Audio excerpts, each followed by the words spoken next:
Halo semuanya, di video ini kami akan membahas bagaimana Human Resource Management berkembang dan berfungsi di dunia kerja modern. Yuk kita lihat bagaimana Human Resource mengatur orang, posisi, dan masa depan perusahaan.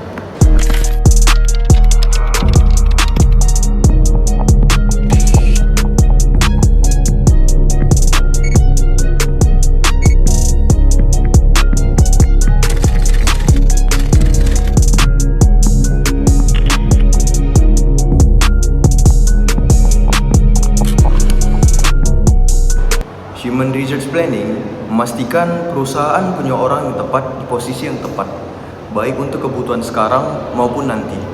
Human Resource harus memprediksi apakah perusahaan akan kelebihan karyawan yang akan membuat naik atau kekurangan karyawan yang menurunkan produktivitas.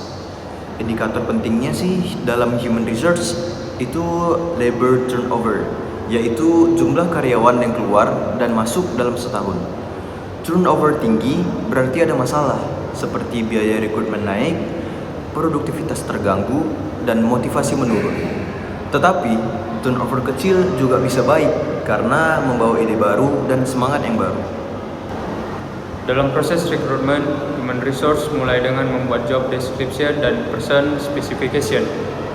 Kandidat bisa berasal dari internal yang lebih cepat dan murah, atau eksternal yang lebih luas dan berpotensi membawa perspektif baru.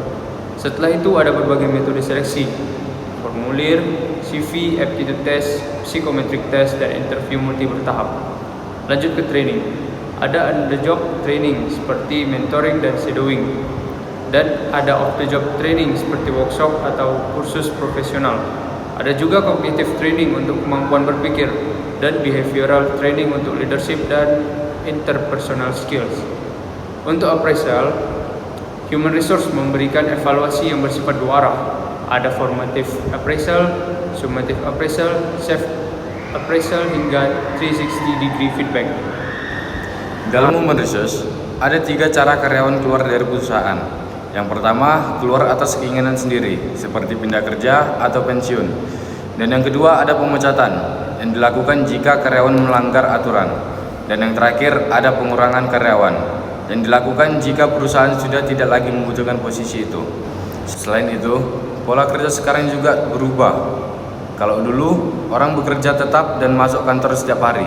Sekarang banyak pilihan, seperti kerja dari rumah, kerja paruh waktu, kerja lepas, dan jam kerja yang lebih fleksibel. Banyak perusahaan juga memilih menyerahkan sebagian pekerjaan ke pihak luar, supaya bisa fokus pada kegiatan utama dan mengurangi biaya. Semua perubahan ini membuat Human Resource harus lebih cepat beradaptasi agar perusahaan tetap berjalan dengan baik. Pada akhirnya, Human Resource bukan hanya tentang mengelola karyawan, tetapi tentang membangun lingkungan kerja yang manusiawi dan berkelanjutan. Semoga materi ini membantu kita memahami bagaimana Human Resource membentuk masa depan pekerjaan. Terima kasih sudah menonton dan sampai jumpa.